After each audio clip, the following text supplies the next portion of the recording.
What's up everyone, welcome to the first ever episode of Game Tangent. My name is Chris Enriquez, aka Hyper Neon. We've got a little bit of news out of the Microsoft camp this week. Microsoft announced back on the 15th that for the first time ever, they'll be holding their conference on Sunday instead of the traditional Monday morning slot.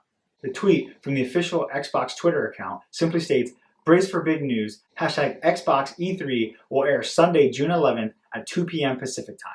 Now on the whole, I think this is a pretty ingenious move by Phil Spencer and the crew for a few reasons. First, as it relates to the big three, they're going to be getting an entire day just to themselves, or maybe even a bit longer, depending on when Sony decides to hold their conference. When you think about this from the traditional internet news perspective, which features a blog roll where all the most recent stories are always at the top of the page, Microsoft stories have always been kind of kicked off the top of the page around 6 to 8 hours later whenever Sony has their press conference. So now, as long as Sony keeps their press conference at around the same time as they did last year, Microsoft will have a full 24 to 48 hours until the next major wave of gaming news breaks. And second, Microsoft is clearly ramping up to make a huge splash at E3 this year with their Scorpio tech. They truly believe that they have some amazing announcements in the works, and they want to make sure that those news stories are featured as prominently as possible for as long as possible. They want to really air them out and give them some time to breathe. So I do see one potential drawback to this plan. Since Sony has yet to announce their press conference time, there's still a chance that they can move their conference up into the 9:30 a.m. time slot just vacated by Microsoft. If Sony did this, then Microsoft's news would only get about 19 hours in the limelight, most of which would be overnight, instead of the 28 if Sony keeps their conference in the traditional time slot. They could even go one step further and move their press conference to Sunday evening, which would totally foil Microsoft's plans, but at the end of the day, I think that would look pretty petty. So the other pretty cool thing about this announcement is that now each of the big three are going to have their own day.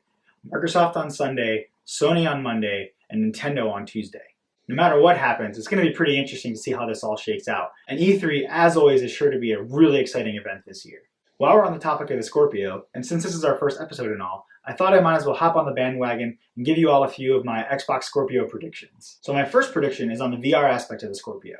A lot of people think that Microsoft will be partnering with Oculus or partnering with HTC due to their current partnerships in place. I think it's actually a smarter move and much more likely that Microsoft will adopt a bring your own VR strategy. With the big push that they've been making to unify their platforms, with things like Play Anywhere, Xbox Live on PC, and cross-platform play, it's pretty clear that they're already trying to make the Xbox more like the PC. Given how expensive the current high-end VR devices are, there's no need for them to limit their potential market by tying themselves to a single device. Furthermore, at CES 2017, they announced that although they wouldn't be manufacturing their own VR devices, they would be licensing the Microsoft brand to other manufacturers. Pretty much every major PC manufacturer is already on board, with companies like Dell, Acer, and HP already announcing their own official Microsoft Windows 10 VR headsets. If Microsoft announced an exclusive partnership with a particular VR company for Xbox headsets, it would effectively kill the market for any other manufacturers that are in the game.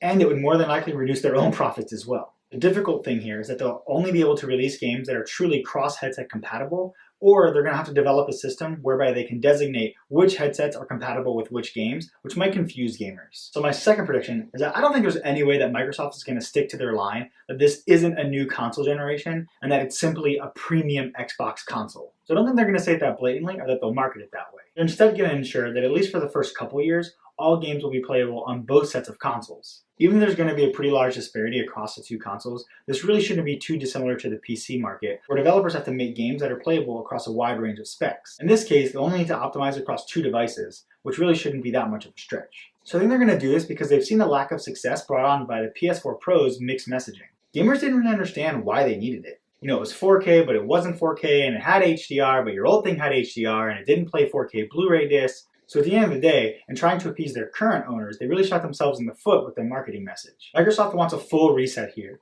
and they want their message to be clear. So they're going to come out of the gate swinging, talking about how it's the most powerful console to date, and how it'll be the place to play your games in their best possible format. They're going to be clear the games will be better looking and better running on the Xbox Scorpio, but that games will still be playable, at least in a reduced format, on your original Xbox. This type of messaging will definitely serve to alienate some of their consumers, especially those who recently picked up an Xbox One S within the last year. The upside for Microsoft, however, is that they made sure that they got well ahead of this by announcing the Scorpio well in advance and at the same time as the Xbox One S last year. As long as the original Xbox gamers aren't missing out on big games and are getting respectable versions of those games, not half-assed buggy versions, then there shouldn't be much pushback here. So I think they will maintain this line about not creating any Scorpio exclusive games for a little while, probably about 2 years. Then they'll open it up and turn it into something more akin to what you're familiar with on Android and iPhone, where developers are able to choose the devices they want to target in order to capture as much market as they can. Basically, if developers want to reach a wider audience, then they'll target both platforms. But if they want to deliver the highest graphical fidelity possible, then they'll target just the Scorpio.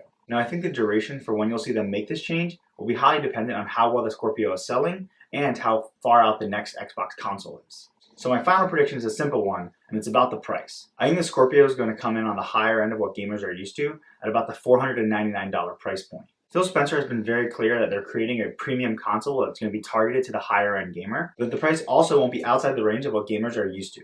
Now, a lot of you will probably say that I'm crazy for saying that the console will come in at such a high price, especially when you look at Sony's price of $399 for the PS4 Pro. But I think that if Microsoft delivers on all of the statements they've made to this point, they'll have no problem asking for that higher price. If we're truly going to be getting a 4K, HDR, VR-ready gaming machine that's also a UHD player, this price is going to be a sure thing. Microsoft knows that when you line the two consoles up side by side and you compare their specs and you see the quality on the screen, you're going to pick their console every time.